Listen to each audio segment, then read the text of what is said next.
Cette nouvelle affaire de népotisme, de corruption, qui est soulevée donc au FMI, dans cette institution qui devrait être quand même non pas le lieu d'une comédie de boulevard, mais quand même, disons, le siège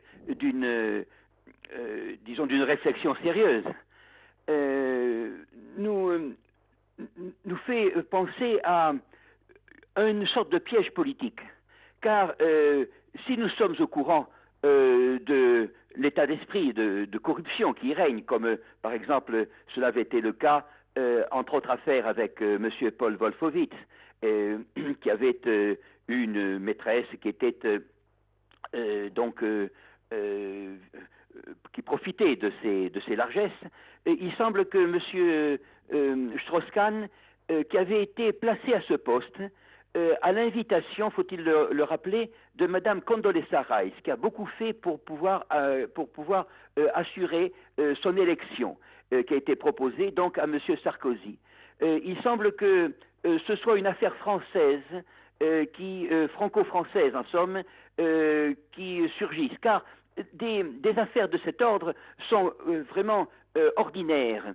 Ce qu'il faut dans ces cas-là se demander, c'est à qui profite, disons, non pas le crime, mais la dénonciation du crime. Il semble que M. DSK, comme on le dit ici, M.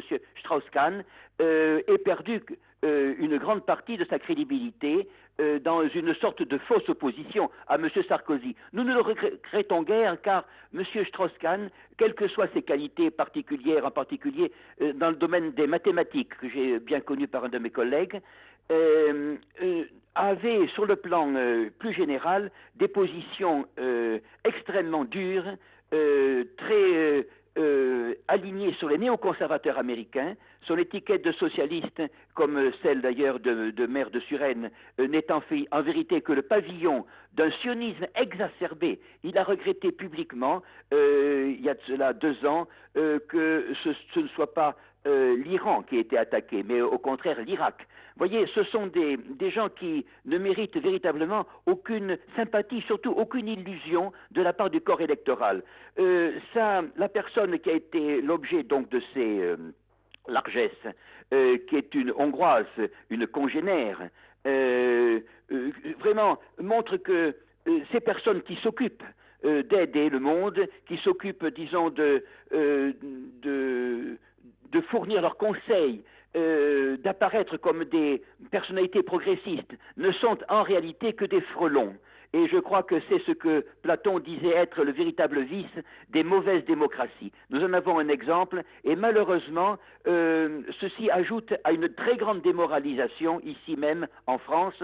Nous savons que nous ne pouvons pas compter sur des planches qui sont des planches pourries, et que ce soit la droite ou que ce soit la gauche, nous avons affaire à des fantômes, et derrière, disons, nous savons que nous sommes hantés, mais par quel esprit? Eh bien, je crois que la répétition même de M. Paul Wolfowitz à M. Strauss-Kahn montre déjà qu'il ne s'agit pas d'une affaire de religion, d'une affaire de parti politique, mais d'une affaire d'immoralité. Tant qu'on n'a pas posé les bases, les racines d'une profonde moralité dans tous les domaines, eh bien, effectivement, toute étiquette, qu'elle soit religieuse, qu'elle soit une étiquette politique ou autre, ou même la qualité de technicien, eh bien, devient une véritable illusion, devient une tromperie, et c'est malheureusement ce à quoi nous sommes réduits, c'est-à-dire nous constatons le mal et nous ne trouvons malheureusement pas les moyens d'y remédier. Nous avons affaire à un champ stérile et nous cherchons désespérément, sauf à lever les yeux au ciel, un remède que les partis politiques ne font que nous promettre, mais qui sont incapables de nous délivrer.